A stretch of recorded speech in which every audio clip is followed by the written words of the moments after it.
Gold, trusted gold buyers. మీరు తాకట్టు పెట్టిన బంగారాన్ని విడిపించి ఈ రోజు ఉన్న మార్కెట్ ధరకు కొనబడను.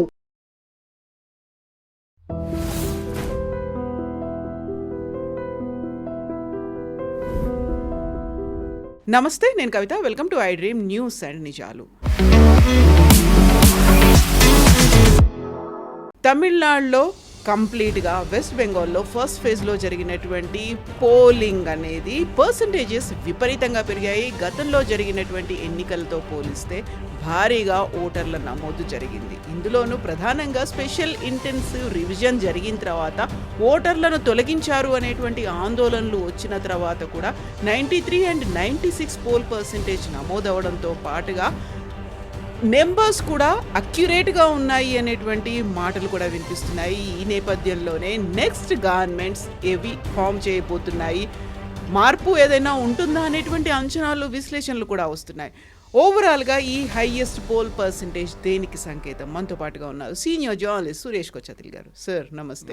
మనం గతంలో మాట్లాడుకున్నప్పుడు స్పెషల్ ఇంటెన్సివ్ రివిజన్ వచ్చింది, మా దగ్గర ఉన్నటువంటి ఓటర్లందరినీ తొలగించేస్తున్నారు అనేటువంటి ఒక ఆందోళనలు. సార్ వెళ్ళిపోవాలి, అధికారులు మా దగ్గర ప్రవేశించొద్దు అని చెప్పినటువంటి ఆ రెండు స్టేట్స్లో కూడా నిన్న పోలింగ్ అనేది జరిగింది. సో ఆ pole percentage, voter turn out, absolute voters, ఈ లెక్కలు చూస్తే ఏమనిపిస్తుంది మీకు? ఇప్పుడు మనం ఎస్ఐఆర్ జరిగినప్పుడు వెస్ట్ బెంగాల్లో మనం చూసే ఆల్మోస్ట్ 1 కోటి మంది దాకా 97 lakhs దాకా తీసేశారు లిస్ట్ నుంచి. దాంట్లో 27 లక్షల మంది ఇంకా అడ్జుడికేషన్లో ఉన్నారు, కానీ వాళ్ళు ఈసారి ఓట్ చేయలేరు. కానీ అబ్సల్యూట్ నెంబర్ ఆఫ్ ఓటర్ చూస్తే, ఎందుకంటే west Bengal last time I think it was 6 or 7 ఫేజ్లో జరిగింది లాస్ట్ టైం. ఈసారి 2 ఫేజ్లు ఉన్నాయి. 157 సీట్లు ఈసారి ఓటింగ్ జరిగింది. సో అబ్సల్యూట్ నంబర్స్, పర్సంటేజ్ మనం చూడకూడదు, ఎందుకంటే పర్సంటేజ్ ఒక మిస్లీడింగ్ నెంబర్ ఉంటుంది. ఇప్పుడు మీరు 10% మందిని తీసేశారనుకోండి, ఇప్పుడు వెస్ట్ బెంగాల్లో 10% మందిని లిస్ట్ నుంచి తొలగించినప్పుడు ఆటోమేటిక్గా 10% ఎక్కువ అవుతుంది నెక్స్ట్ టైం. సో పర్సంటేజ్ మీ స్టాటిస్టికల్ పాసిబిలిటీ అనమాట. 100 is as to 80, is as to 90, is as to what అని వస్తుంది. So obviously it will increase, number increase అవుతుంది, బికాజ్ మీరు చిన్న బేస్ మీద ఆపరేట్ చేస్తున్నారు. అదన్నప్పుడు కూడా వెస్ట్ బెంగాల్లో ఈసారి ఫస్ట్ ఫేజ్లో జరిగిన ఎలక్షన్ 2021తో కంపేర్ చేస్తే అప్పుడు 3.1 crore 3 కోట్ల అని చెప్పొచ్చు, కొంచెం ఎక్కువ, 3.1 crore. ఈసారి 3.3 crores, 3 crores 30 లక్షలు అని చెప్పొచ్చు. ఇక్కడ 3 కోట్లు 10 లక్షలు ఆ టైం ఇది జరిగింది ఈసారి. అంటే ఒక ఎక్సెస్గా ఒక almost 0.2 crores has increase 20 lakhs. తమిళనాడులో 4.9 crores ఈసారి ఓట్ చేశారు, లాస్ట్ టైం 4.6. తమిళనాడు కంప్లీట్గా ఈసారి అయిపోయింది ఎలక్షన్, ఫేజెస్ లేవు, ఒక్కటే ఫేజ్ ఉంది అక్కడ. అంటే 0.3 crores, అంటే 30 లక్షల మంది ఎక్కువ ఓటేశారు ఈసారి. కానీ తమిళనాడులో మనం పక్కన పెట్టి ఫస్ట్ వెస్ట్ బెంగాల్ చూద్దాం, ఎందుకంటే వెస్ట్ బెంగాల్లో ఫస్ట్ ఫేజ్లో జరిగిన దాంట్లో చాలా మటుకు మైనారిటీ డామినేటెడ్ కాన్స్టిట్యున్సీస్ ఉన్నారు. ఈ మైనారిటీ డామినేటెడ్ కాన్స్టిట్యున్సీ మనకు తెలుసు, మోస్ట్లీ తృణమూల్కి ఫేవర్ చేస్తారు. వెస్ట్ బెంగాల్ హిస్టరీ ఎలక్షన్ చూస్తే కూడా మమతా బెనర్జీ ఏ రోజు కాంగ్రెస్ నుంచి బయటకు వచ్చి తృణమూల్ కాంగ్రెస్ ఫామ్ చేసిందో, ఆమె ఫస్ట్ ఏమి ఉండే అంటే వెస్ట్ బెంగాల్లో ఉన్న సిపిఎం వాళ్ళ ఓట్ తీసుకెళ్ళిపోవాలని ఆమె సరిగా కష్టపడేది. 10 సంవత్సరాలు, 2001 నుంచి షీ రియలీ వర్క్డ్ హార్డ్. 2011 వచ్చిన దాకా ఆమె కొంచెం రిజల్ట్ రావడం మొదలుపెట్టింది. తో టీం ఫస్ట్ కమ్యూనిస్ట్ పార్టీ ఓట్లు, తర్వాత కాంగ్రెస్ ఓట్లు తీసుకెళ్ళిపోయారు. సో మమతా బెనర్జీ 2011, 2016, 2021 3 సార్లు గెలిచింది ఆమె. ఎప్పుడు ఆమె ఓట్ పర్సంటేజ్ మీరు చూస్తే తృణమూల్ కాంగ్రెస్ది 40-41%, 40-41 ఇదే ఉంటుంది, ఎప్పుడు మార్చలేదు. అదే టైంలో బీజేపీ 2011లో వాళ్ళు 10% ఉండే వాళ్ళ ఓట్ పర్సంటేజ్, 10%. అంటే మిగతా 30, ఆల్మోస్ట్ 20-25% కమ్యూనిస్ట్ అండ్ కాంగ్రెస్ వాళ్ళ దగ్గర ఉండే. ఇది మమతా బెనర్జీ తీసుకెళ్ళిన తర్వాత కూడా, మమతా బెనర్జీ 40% తీసుకెళ్ళిన తర్వాత కూడా కాంగ్రెస్ కమ్యూనిస్ట్ వాళ్ళు 2016 ఎలక్షన్లో వాళ్ళు కొంచెం మెయింటైన్ చేసుకున్నారు, 2011లో కూడా మెయింటైన్ చేసుకున్నారు. కానీ 2016కి వచ్చేదాకా బీజేపీ వాళ్ళ గ్రాఫ్ క్లైంబ్ చేయడం మొదలుపెట్టింది. ఫస్ట్ బీజేపీ ఏం చేశారంటే ఈ కమ్యూనిస్ట్ వాళ్ళది కాంగ్రెస్ వాళ్ళు ఓట్ అంతా తీసుకెళ్ళిపోయారు. అంటే యాంటీ మమతా బెనర్జీ ఓట్స్, సిపిఎంలో ఉన్నది మమతాకి వెళ్ళలేని ఓట్స్ బీజేపీకి వచ్చేసింది. అప్పుడే మీకు తెలిసిపోతుంది కమ్యూనిస్ట్ పార్టీ వాళ్ళ లాయల్టీ అంతా చాలా థిన్గా ఉండేదనేది. మీరు ఇదే కంపారిజన్ కేరళతో చేస్తే అక్కడ కమ్యూనిస్ట్ పార్టీ అంటే ఫ్యామిలీ ఓట్ వేస్తారు, అంటే వాళ్ళ గ్రాండ్ ఫాదర్ కొడుకు లేకుంటే కూతురు అట్లా కంటిన్యూస్ ఉంటుంది అనమాట. అమ్మగారు కూడా ఉండొచ్చు నడిమి. యాక్చువల్గా రాజకీయాల్లో ఆ లెగసీ అనేది ఉంటుంది, ఓటర్లలో కూడా అదే కంటిన్యూ అవుతుంది, లాయల్టీ అంటారు అది. మీరు బిలీవ్ చేయరు, కేరళలో కొన్ని గ్రామాలు ఉన్నాయి, అక్కడ ఆల్మోస్ట్ 2016 దాకా బీజేపీ క్యాండిడేట్ కూడా అక్కడ నామినేషన్ కూడా వేయలేరు, అట్లాంటి పరిస్థితి ఉంటాయి. అక్కడ రాసి పెడతారు కమ్యూనిస్ట్ విలేజ్ ఇది, ఓకే, ఎక్కడ మీరు రాకూడదు అంతే. మీరు వెళ్ళి ఓటేస్తే, మీరు వెళ్ళి నామినేషన్ కూడా వేస్తే మీకు కాలు చేతులు ఉండవు, అట్లాంటి పరిస్థితి ఉంటుంది, చంపేస్తారు అది. ఆ పరిస్థితి నుంచి ఇప్పుడు చూడండి బీజేపీ ఈవెన్ కണ്ണూరు లాంటి ప్లేస్ కూడా వాళ్ళు కొన్ని పంచాయత్ సీట్లు మున్సిపల్ సీట్లు గెలిచారు వాళ్ళు, అంత స్ట్రాంగ్ హోల్డ్ అనమాట. కానీ కేరళలో డైల్యూషన్ జరగట్లేదు ఎక్కువ, ఇప్పుడు కూడా చాలా మటుకు కమ్యూనిస్ట్ పార్టీలో ఉన్న వాళ్ళు ఇంకా కమ్యూనిస్ట్ పార్టీలో ఉన్నారు అక్కడ. దానికోసం కమ్యూనిస్ట్ పార్టీ కాంగ్రెస్ అంటే ఎల్డీఎఫ్ యూడీఎఫ్ అని గెలుచుకుంటూ వస్తారు అక్కడ. కానీ వెస్ట్ బెంగాల్లో కంప్లీట్గా వైపౌట్ అయిపోయారు. ఇప్పుడు కమ్యూనిస్ట్ పార్టీ అనే పార్టీ లేదు. ఇన్ఫ్యాక్ట్ నిన్న రాహుల్ గాంధీ గారి స్పీచ్ చూస్తే లాస్ట్లో ఆయన ఒక స్టేట్మెంట్ కూడా ఇచ్చారు, కావాలని చెప్పి టీఎంసీ మమ్మల్ని బయటికి తోసేయడానికి, సిపిఎం బయటికి తోసేయడానికి మమ్మల్ని వాళ్ళ ఓట్లంతా బీజేపీకి ఇచ్చేస్తున్నారు అని. అది కాదు యాక్చువల్లీ. సిద్ధార్థ శంకర్ రే, డాక్టర్ బీసీ రావు ఇట్లాంటి పెద్ద పెద్ద నేతలు ఉన్న కాంగ్రెస్ పార్టీ ఇవాళ వెస్ట్ బెంగాల్లో 0 అయిపోయారు. ఫస్ట్ కమ్యూనిస్ట్ వాళ్ళు తీసుకెళ్ళిపోయారు మొత్తం ఓట్లు వాళ్ళది, అప్పుడు కూడా కొంచెం వాళ్ళు ఒక 10% దాకా వాళ్ళ దగ్గర ఉండే, మోస్ట్లీ ముస్లిం ఓట్ బ్యాంక్. ఈసారి కూడా ముస్లిం ఓట్ బ్యాంక్ మమతా బెనర్జీతోనే వెళ్తున్నారు.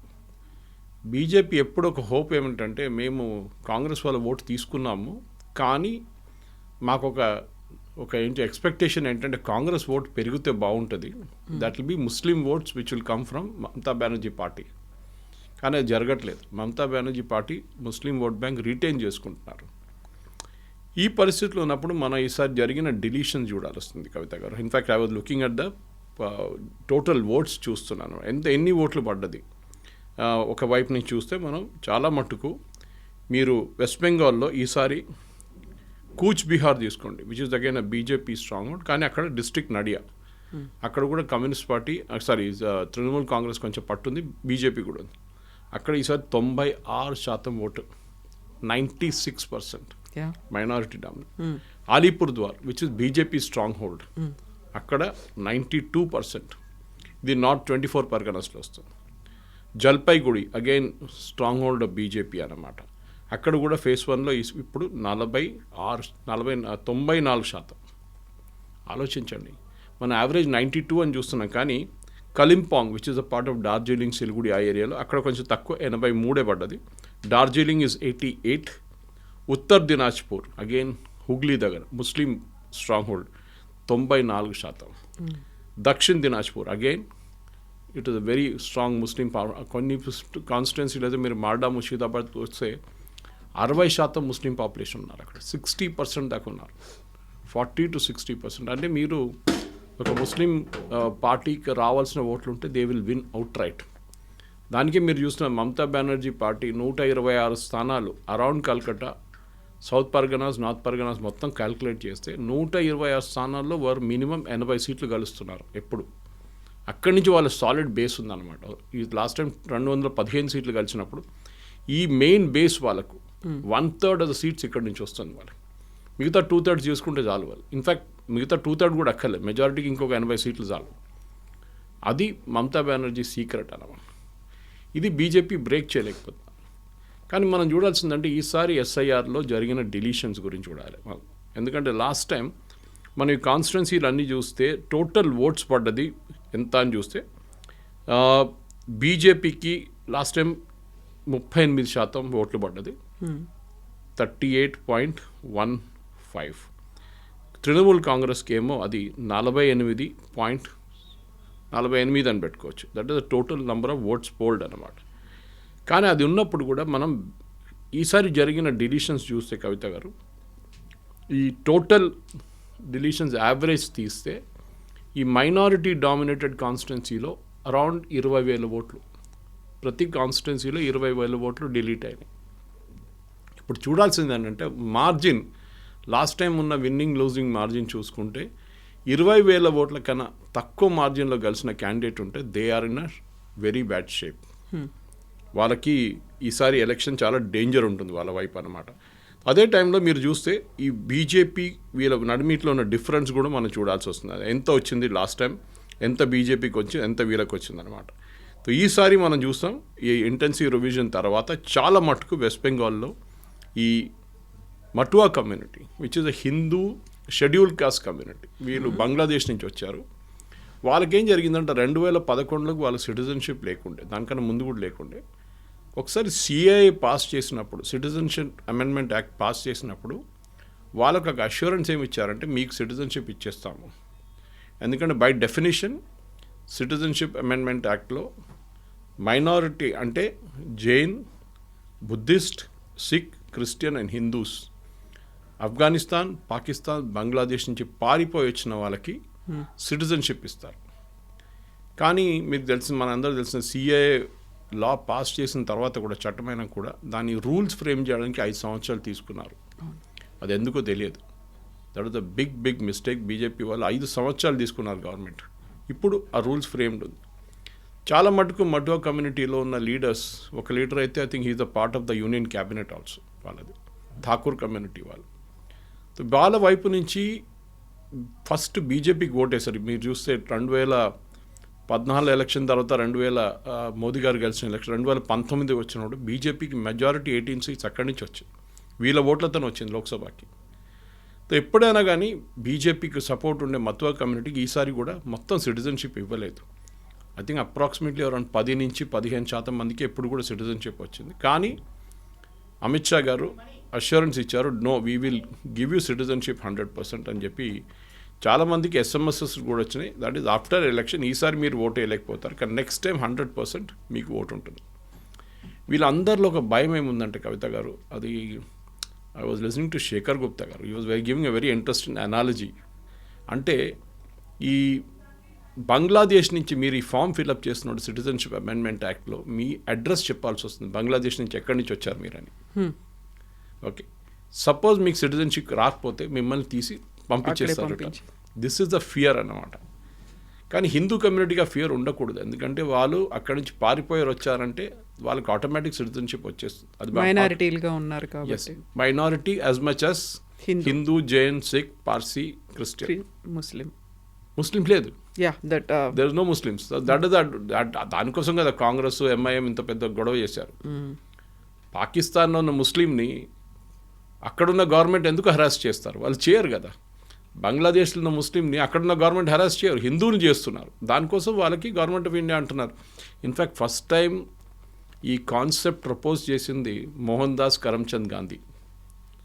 ఆయన ఇండిపెండెన్స్ టైంలో ఒక అష్యూరెన్స్ ఇచ్చారు దట్ హిందువులు ఎక్కడికి వెళ్తారు, పాకిస్తాన్లో ఉన్న హిందువులు, ఈస్ట్ పాకిస్తాన్లో ఉన్న హిందువులు, ఆఫ్ఘనిస్తాన్లో హిందువులు ఎక్కడికి వెళ్తారు? వాళ్ళు మన దేశంకి వస్తారు కదా, ఇంకెక్కడ వెళ్తారు? వాళ్ళు యూరోప్కి వెళ్ళలేరు, సౌదీ అరేబియాకి వెళ్ళలేరు, వాళ్ళు అమెరికాకి వెళ్ళలేరు. వాళ్ళు రావాలంటే భారతదేశానికి రావాలి. So we should always be prepared to receive them అని చెప్పింది మనిషి మోహన్ దాస్ కరమ్చంద్ గాంధీ. కానీ దాని తర్వాత ఇప్పుడు ఈ సిఏ గొడవలోనే మతువా కమ్యూనిటీ వాళ్ళు చాలా మటుకు స్ప్లిట్ అయిపోయారు. కొంతమంది టీఎంసీకి వెళ్ళి ఓటేస్తారు లాస్ట్ టైం. కానీ ఈసారి ఏం జరుగుతుందో మనకు తెలియదు. ఇన్ఫ్యాక్ట్ చాలా మటుకు డిలీషన్ మటో కమ్యూనిటీ వైపు నుంచి కూడా జరిగింది హిందువుల్లో. So it's not just Muslim minority క్యాండిడేట్స్ని డిలీట్ చేశారు, ఈవెన్ హిందూ క్యాండిడేట్స్ కూడా డిలీట్ చేశారు. ఇప్పుడు ఈ టీఎంసీ వాళ్ళకి ప్రాబ్లం ఏంటంటే ఈ మైనారిటీ కాన్స్టిట్యున్సీలో డిలీషన్స్ తర్వాత మీరు చెప్పినట్టు 93-94% ఓటు పడ్డది. అక్కడ కూడా అందరు వచ్చి ఓటు వేస్తారా, లేకుంటే హిందువులు అక్కడ కొంచెం ఏం చెప్తారు, ఒక డివిజన్ ఆఫ్ ఓట్స్ జరిగింది. ఓకే, దట్ ఈస్ హిందువులు సపరేట్, ముస్లిమ్స్ సపరేట్ అని చెప్పి ఒక కాన్సెప్ట్ అక్కడ వచ్చేస్తుంది. దాంతోపాటు అక్కడ కూడా ఓట్లు పడ్డదా లేదా అని ఈసారి చూసుకోవాలన్నమాట. అది ఉంటే, ఎందుకంటే ఇదంతా it requires real scientific calculation. Exactly. And on the ground Mamata Banerjee is a fighter, దాంట్లో డౌట్ లేదు. ఆమె మీరు 2001 నుంచి కూడా చూడండి, ఆమె యాటిట్యూడ్ అది ఉంటుంది. గ్రౌండ్ లెవెల్లో దిగి ఆమె ఫైట్ చేస్తుంది. కానీ ఆమె వ్యతిరేకంగా లాస్ట్ 3 టర్మ్స్ ఆమె సర్వ్ చేసింది, 15 సంవత్సరాల నుంచి పరిపాలిస్తుంది. సో ఆమె వ్యతిరేకత చాలా ఉంది. ఆమె ఆర్జీ కార్ కేసు కానివ్వండి, సందేశ్ ఖాళీ కానివ్వండి, ఇట్లాంటి చాలా మటుకు నెగటివ్ ఒకటి ఉంది. ఆర్జీ కార్లో medical college student medical college student వాళ్ళ అమ్మకు పోటీ చేస్తున్నారు బీజేపీ టికెట్ మీద. సో అట్లాంటి law and order Mamata Banerjee వ్యతిరేకంగా చాలా పెద్ద. కానీ మమతా బెనర్జీ అక్కడ చేస్తున్న వెల్ఫేర్ స్కీమ్స్ మహిళలకి స్పెషలీ అది చాలా మటుకు పనిచేస్తుంది. అది మీరు ప్రతి స్టేట్లో చూస్తున్నారు. నితీష్ కుమార్ గారు బీహార్లో ఇంప్లిమెంట్ చేసినప్పుడు, దేవేందర్ ఫడ్నవీస్ గారు మహారాష్ట్రలో ఇంప్లిమెంట్ చేసినప్పుడు, హర్యానాలో బీజేపీ ఇంప్లిమెంట్ చేసినప్పుడు, ఇది కరెక్ట్ ఎలక్షన్ టైంకి చేశారు, పనికి వచ్చింది. మమతా బెనర్జీ అట్లా కాదు. మమతా బెనర్జీ ఒక 10 సంవత్సరాలు చేసుకుంటూ వస్తుంది. ఇది మనం ఏం చూడాలంటే ఎప్పుడు అడ్వాంటేజ్ ఏంటంటే కవిత గారు, ఒక రూలింగ్ పార్టీకి ఎప్పుడు అడ్వాంటేజ్ ఉంటుంది. వాళ్ళు వేసే డబ్బులు డైరెక్ట్ అకౌంట్లో పడుతుంది. ఇప్పుడు ఫర్ ఎగ్జాంపుల్ మమతా బెనర్జీ 1500 ఇస్తున్నారు ప్రతి మహిళకి, no matter which community. SC ST వాళ్ళకి 200 ఎక్కువ, 1700 ప్రతి నెల. కానీ బీజేపీ ఏమంటారు, మేము 3000 ఇస్తా అంటున్నారు. కానీ దాని ఇంపాక్ట్ ఉండదు, ఎందుకంటే ఆ 3000 అకౌంట్లో పడాలి కదా. వీళ్ళ 1700 1500 ప్రతి నెల పడుతుంది అకౌంట్లో. That is why Maharashtra election మీకు గుర్తుంటుంది, పోస్ట్పోన్ చేశారు. అది చాలా పెద్ద కాన్స్పిరసీ అని చెప్పి కాంగ్రెస్ వాళ్ళు గొడవ కూడా చేశారు. ఆ గ్యాప్లో ఈ స్కీమ్ ఇంట్రడ్యూస్ చేశారు దేవేందర్ ఫడ్నవీస్ గారు, షిండే కలిసి, మహిళలకి ఒక ఫిక్స్డ్ అమౌంట్ పర్ మంత్ ఇవ్వాలని. అది శివరాజ్ సింగ్ చౌహాన్ లడ్కీ బ్యాన్ అక్కడ ఒక స్కీమ్ మధ్యప్రదేశ్లో కూడా లాంచ్ చేశారు. సో ఇట్లాంటి స్కీమ్స్, మహిళలకు ఉన్న స్కీమ్స్ చాలా మట్టుకు పనిచేస్తుంది మమతా బెనర్జీలో. I think that the major crucial bank, ఒక ముస్లిం ఓట్ బ్యాంక్ తర్వాత మహిళల ఓట్ బ్యాంక్ మమతా బెనర్జీకి చాలా పెద్ద ఒక అడ్వాంటేజ్గా ఉంటుంది. అండ్ తమిళనాడులో కూడా 93% పోల్ పర్సంటేజ్ టర్న్అవుట్ అయింది అనుకున్నప్పుడు అక్కడ కీలకంగా ఉన్నటువంటి ఫ్యాక్టర్స్ ఏంటి? మేనిఫెస్టో లాస్ట్ మినిట్లో కూడా మేనిఫెస్టో యాడ్ చేశారు, హామీలు అనేవి ఇస్తూ వచ్చారు. And crucial factor TVK Vijay ఏం చేయబోతున్నాడు, ఎటువైపు ఉన్నారు, నిజంగా నమ్మారా లేదా అనేది. ఒక డ్రెస్ కోడ్ కూడా పెట్టుకున్నారు అనేది విపరీతంగా సోషల్ మీడియాలో వైరల్ అయింది. ఆయనకు సపోర్ట్గా ఫిల్మ్ ఇండస్ట్రీ ఉందా లేదా అనేది చూపించడానికి. తమిళనాడులో మనం చూసాం లాస్ట్ టైం 4.6 కోట్ల ఓట్లు పడితే ఈసారి 4.9 కోట్ల ఓట్లు పడతాయి. తో న్యాచురల్ ఇట్ ఈస్ హయ్యర్. తమిళనాడులో కూడా ఆల్మోస్ట్ 75 లక్షల మందిని తీసేశారు ఓటర్ రోల్స్ నుంచి. కానీ అక్కడ పెద్ద గొడవ ఏం జరగలేదు. అన్లైక్ వెస్ట్ బెంగాల్, సుప్రీంకోర్టుకి వెళ్ళడం, అక్కడ కేసులు పెట్టడం, దాని తర్వాత దాన్ని అప్పీల్ పెట్టడం, దాన్ని మళ్ళీ జడ్జిలు పంపించడం, వాళ్ళు చెక్ చేశారు, మళ్ళీ ఇప్పుడు అప్పీలేట్ ట్రిబ్యునల్ పెట్టు. తమిళనాడులో, కేరళలో ఎక్కడ ఈ ప్రాబ్లం లేకుండే. అస్సాంలో ఆఫ్కోర్స్ స్పెషల్ ఇంటెన్సివ్ రివిజన్ జరగలేదు, అస్సాంలో స్పెషల్ రివిజన్ జరిగింది. ఎందుకంటే అక్కడ ఎన్ఆర్సీ నడుస్తుంది already, national register for citizens, already supreme court సూపర్విజన్లో. సో తమిళనాడులో ఈ తీసేసిన 70 లక్షల మంది, ఈవెన్ డిఎంకే, ఏఐడిఎంకే అందరు అగ్రీ చేస్తారు దట్ ఇట్ ఈస్ జెన్యున్. చనిపోయిన వాళ్ళు, permanently migrated and duplicate voters వీళ్ళు ఉన్నారు, మేము అంగీకరిస్తున్నాం అన్ని పార్టీలు అన్నారు. ఏందో ఇనిషియలీ స్టాలిన్ పెద్ద గొడవ చేశారు ఫస్ట్. ఇన్ఫాక్ట్ కేరళలో అన్నిటికంటే తక్కువ 18 లక్షలే డిలీషన్. సో అక్కడ ప్రాబ్లం లేదు. కానీ ఈసారి మీరు చెప్పినట్లు ఇంట్రెస్టింగ్ కాంటెస్ట్ ఏంటంటే, ఒకటి తమిళనాడులో ఎప్పుడు ఒకసారి డిఎంకే గెలుస్తే నెక్స్ట్ ఏఐడిఎంకే గెలుస్తే నెక్స్ట్ డిఎంకే, ఇది ఆల్టర్నేట్ అవుతుంటుంది. స్టాలిన్ గెలిచి ఇప్పుడు ఈసారి వచ్చిన తర్వాత కూడా ఫస్ట్ టైం ఒక ఛాలెంజ్ ఆయనకి ఏంటంటే, ఒకటి ఏఐడిఎంకే నుంచి కొంచెం రిన్యూడ్ ఎనర్జీ వాళ్ళకి వైపు నుంచి వచ్చిందన్నమాట. పళనిస్వామికి ఇప్పుడు దాకా ఓపీఎస్ గారు ఉన్నప్పుడు దాకా ప్రాబ్లం ఉండే, వాళ్ళ నడిమిట్లోనే పార్టీ స్ప్లిట్ అవుతుండే, పార్టీ లోపల చాలా గొడవ ఉండే. సో ఓపీఎస్ గారు he has left join DMK alliance. ఇప్పుడు తమిళనాడులో మీరు చూస్తే major parties of course DMK, AIADMK, వాళ్ళతో ఇటువైపు కాంగ్రెస్, అటువైపు బీజేపీ. వీళ్ళ నడిమిట్లో కూడా మీరు చూస్తే ఓటింగ్ పర్సంటేజ్ చాలా నేరోగా ఉంది ఇప్పుడు కొన్ని సంవత్సరాల్లో, లాస్ట్ 2 ఎలక్షన్స్లో, 2 ఎలక్షన్స్లో. కానీ లోక్సభ ఎలక్షన్స్కి ఒక నంబర్ వస్తుంది, అసెంబ్లీ ఎలక్షన్స్కి ఇంకో నంబర్ వస్తుంది. అది ఆబ్వియస్ అంతే. లోక్సభకు వచ్చినప్పుడు మోదీ గారికి ఓటేస్తారు, అక్కడ వచ్చినప్పుడు దాన్ని it goes to the local level అనమాట. రీజనల్ పార్టీ వైపే ఉంటారు అని.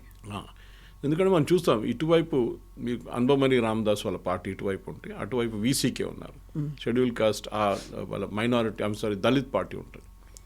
అదే టైంలో కాంగ్రెస్ వైపు నుంచి ఉన్న పార్టీలు చూస్తే ఇటువైపు బీజేపీ వెళ్ళి హిందూ ఓట్లు తీసుకొస్తారు వాళ్ళు.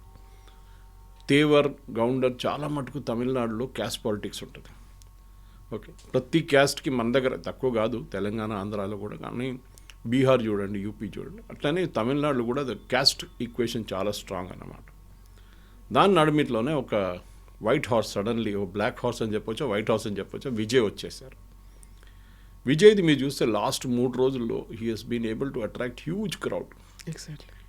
కానీ తెలుగు స్పీకింగ్ పాపులేషన్ చాలా మటుకు ఈవెన్ మీరు హిందూ కానీ మిగతా న్యూస్ పేపర్స్ చూస్తే ఈవెన్ టైమ్స్ ఆఫ్ ఇండియాలో కూడా నార్దర్న్ తమిళనాడు బెల్ట్లో అలాంగ్ ద ఆంధ్ర బార్డర్ ఒక 15 కాన్స్టిట్యున్సీస్లో చాలా మటుకు Telugu votes will be a major factor.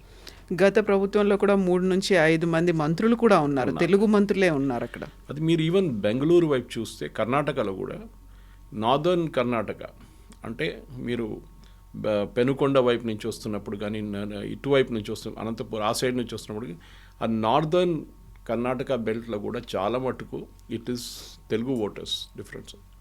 Anyway ఇప్పుడున్న దాని ప్రకారం ఈ ఏఐడిఎంకేకి ఈసారి పర్సంటేజ్ ఆఫ్ ఓట్స్లో ఒక 2-3% ఇంక్రీజ్ అవుతుందని చెప్తున్నారు. దానికన్నా ఎక్కువ వస్తే మంచిది ఉంటుంది. కానీ Vijay is a major dark horse.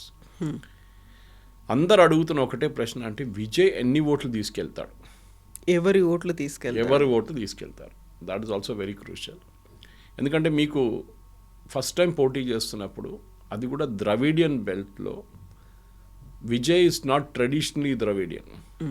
ఆయనకి ఈ comes from the Christian community. కానీ ఆయనకి యంగ్స్టర్స్ వైపు నుంచి సపోర్ట్ ఉంది అని చెప్తున్నారు. కానీ ఆ యంగ్స్టర్స్ ఫైనలీ ఓట్ వేస్తారా లేదా అనేది పెద్ద ప్రశ్న. ఆ యంగ్స్టర్స్ ఓట్ వేసారనుకోండి, అది చాలా మటుకు పెద్ద ప్రాబ్లం రాబోతుంది డిఎంకేకి. దానికోసం మీరు చూసుంటారు స్టాలిన్ స్పీచెస్లో విజయ్ గురించి ఒక మాట చెప్పారు ఆయన. ఈ సేయింగ్ ఈజ్ నోబడి. ఆయన ఏం చెప్తారు, AIADMK is a slave of BJP అని చెప్తారు. ఏఐడిఎంకే మీద అటాక్ చేస్తారు. ఓకే, ఈపీఎస్ మీద పర్సనల్ అటాక్లు కూడా చేశారు చాలా మటుకు. కానీ విజయ్ గురించి ఒక మాట చెప్పట్లేదు. సో ఆబ్వియస్లీ ఆయనకి విజయ్ గురించి మాట్లాడితే మన న్యాచురల్ యంగ్ ఓటర్స్ ఉంటారు చూడండి, డిఎంకేది ఫస్ట్ టైం ఓటర్స్, వాళ్ళు షిఫ్ట్ అయిపోతారు వ్యతిరేకంగా మాట్లాడితే. So that is why he's very very careful, వాళ్ళని అటాక్ చేయకూడదు, ఈవెన్ వాళ్ళ పార్టీ వైపు నుంచి కూడా. అదే టైంలో మీరు చిన్న చిన్న పార్టీలు కొంచెం అక్కడ ఇంపాక్ట్ కూడా క్రియేట్ చేస్తుంది. అన్బమ్మని రామదాస్ది పిఎంకే ఉంది.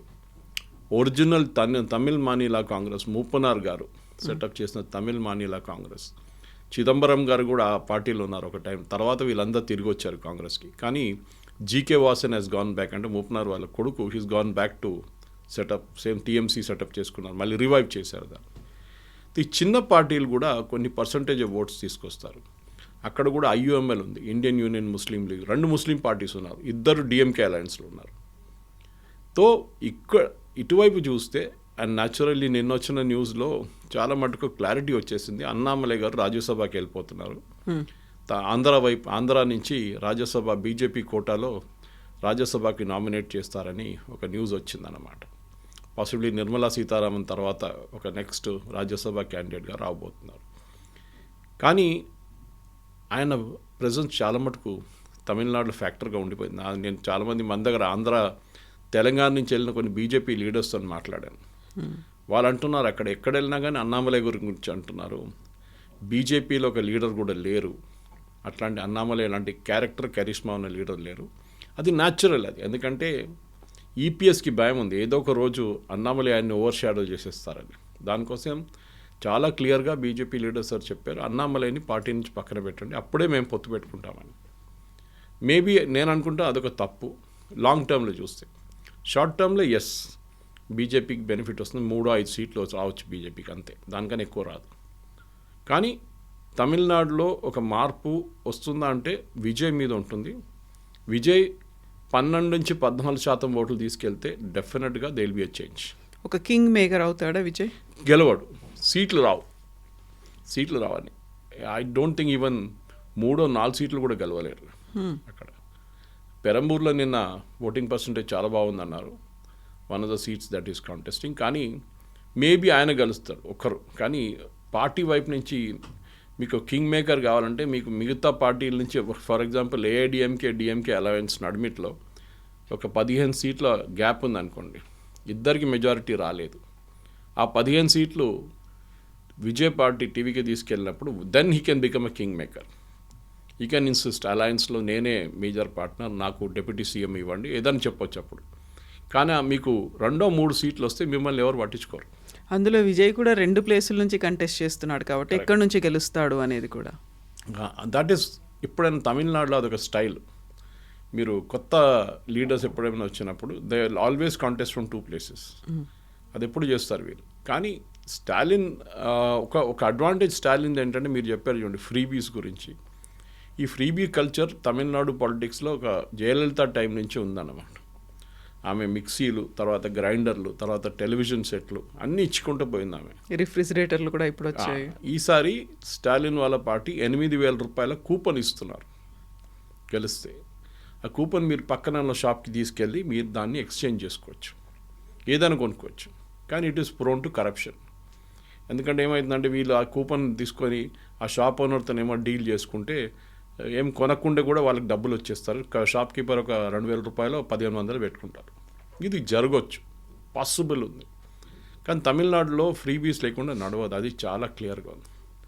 At the same time Dravidian politics అక్కడ చాలా మటుకు డామినేట్ చేస్తుంది. మీకు తెలిసింది, మనందరూ తెలిసిందే, స్టాలిన్ కూడా north Indian versus south Indian అని చెప్పి ఆ క్యాంపెయిన్ నడిపించారు. కరెక్ట్ టైంకి ఆయనకి ఉమెన్ రిజర్వేషన్ బిల్ వచ్చింది. దాంతోపాటు ఆ డీలిమిటేషన్ రాబోతుంది. తమిళనాడులో ఉన్న సీట్లు తగ్గిపోతుంది, నార్త్ ఇండియా, యూపీ, బీహార్లో సీట్లు పెరుగుతుంది అని చెప్పి బ్లాక్ షర్ట్ వేసుకొని ప్రొటెస్ట్ చేశారు, మీరు చూశారు. దీన్ని బ్లాక్ బిల్ అని కూడా అన్నారు ఆయన. సో అదొక టైం. కానీ అది ఫైనల్ ఎలక్షన్లో ఇంపాక్ట్ అవుతుందంటే అంత పెద్ద ఇంపాక్ట్ ఉండదు. ఎందుకంటే కరెక్ట్ టైంగా బిల్లు కూడా లోక్సభలో పాస్ కాలేదు.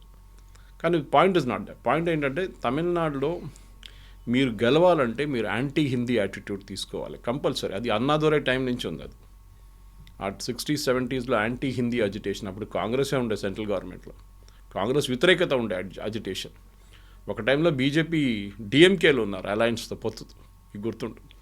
అట్లాంటి పరిస్థితుల్లో ఇప్పుడు ఈ యాంటీ హిందీ యాటిట్యూడ్ తీసుకొచ్చి మీరు బీహార్ నుంచి, యూపీ నుంచి వాళ్ళ లీడర్స్ని తీసుకొచ్చి తమిళనాడుకు తీసుకొస్తున్నారు.